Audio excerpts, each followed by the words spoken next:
Thank you very much, Chick McGee. Now, through the magic of the telephone and the radio here, I believe we actually have joining us on the telephone. We have from Springfield. It's Homer Simpson. Homer. Good morning, Bob and Tom. Morning, Homer. What was so funny? Nothing. Good morning. Wait, I'll try it. Tom and Bob. No, doesn't work. Bob and Tom, you're right. That's funnier. Homer, it's a tremendous pleasure to speak with you, of course. I have just a couple quick just generic questions about your feelings about the world of show business. Could I ask you who are your favorite actors? Well, one of my favorites is Steve McQueen and, of course, Barney Rubble. Yeah? But of the living actors, I'd have to say... I'd have to say King Kong, because he's a guy like me. He's confused, angry, and not so good with saying the talking stuff.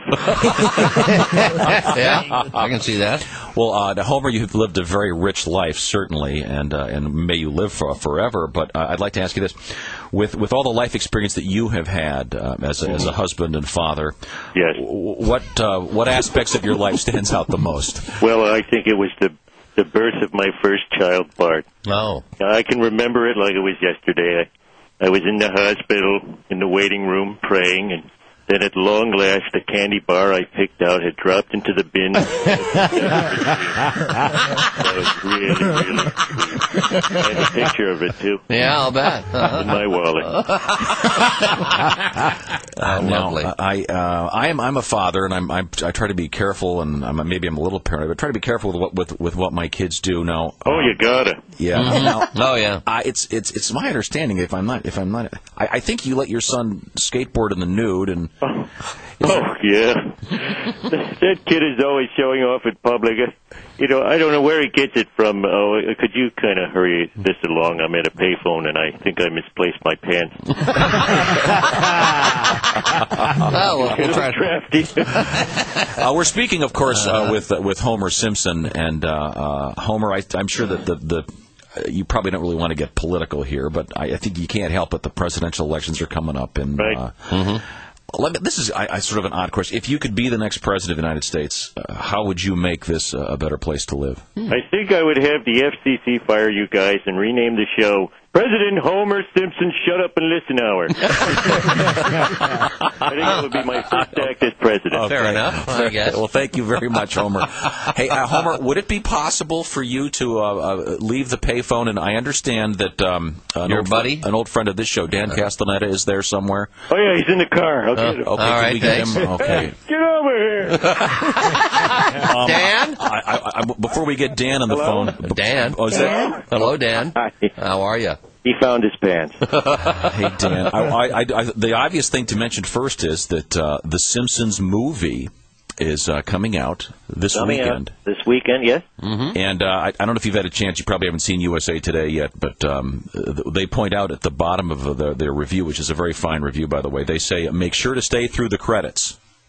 So apparently there's something exciting. There's like a few surprises, a few jokes here and there. It's no bloopers or anything. It's just a funny gag. They'll throw funny gags in during the credits.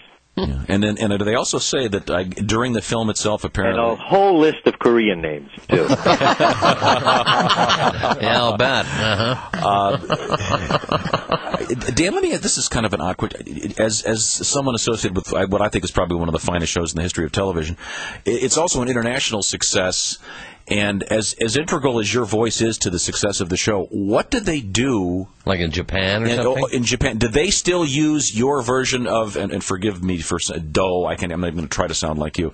Do they incorporate your work, or is it a completely different Homer?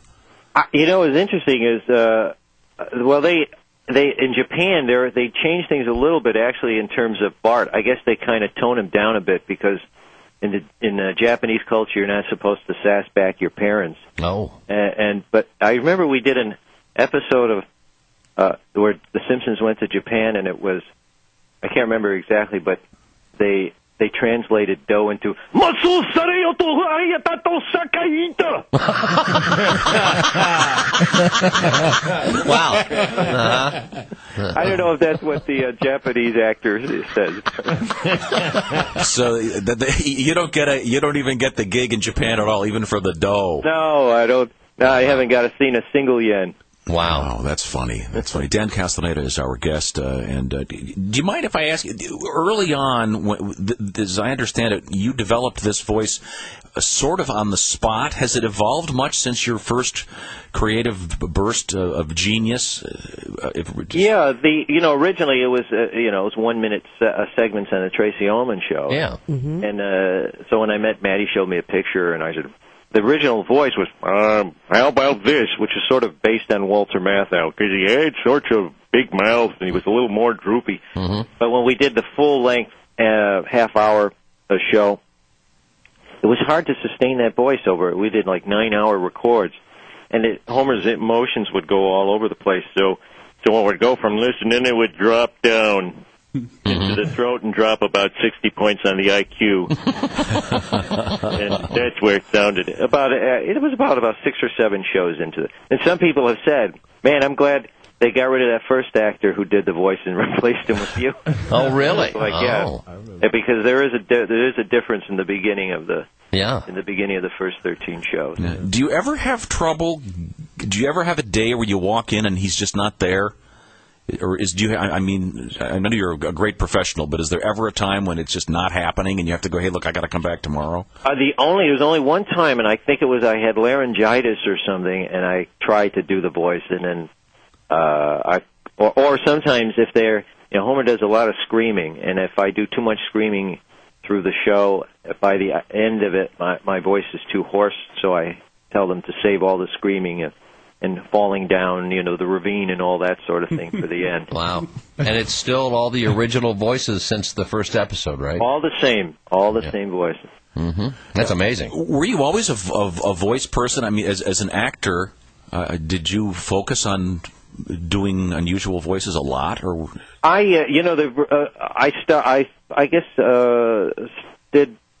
did theater. I did the Second City. I was from Chicago originally.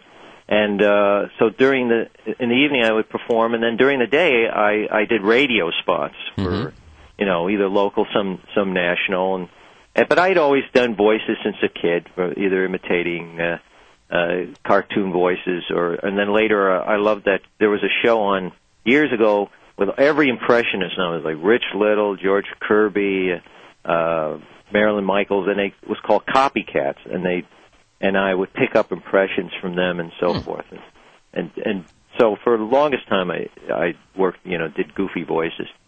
Dan Castellaneta is our guest. He, of course, is associated with the Simpsons program as a brilliant actor doing a number of the voices on the show. Do you ever, as a gag with your fellow actors, do the voice that they do?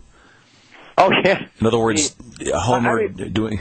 You'll go in and do Marge? Homer doing Marge? No, like you look at one of your fellow actors and you do their bit just to annoy them.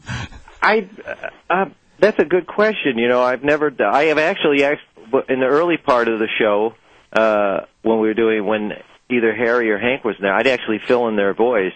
But now we got somebody who just does that. But I've never, I guess a little bit. Everyone loves talking like Mr. Burns. Yes, yeah, they do. Yes, they do. Excellent. Yes. Do you ever get a chance to do any of the writing for the show, or sit in with the writers and give them ideas for Homer? Oh, yeah. I've written. My wife and I actually wrote 4 episodes of the show, and we had the great fortune to sit with the writers a few times.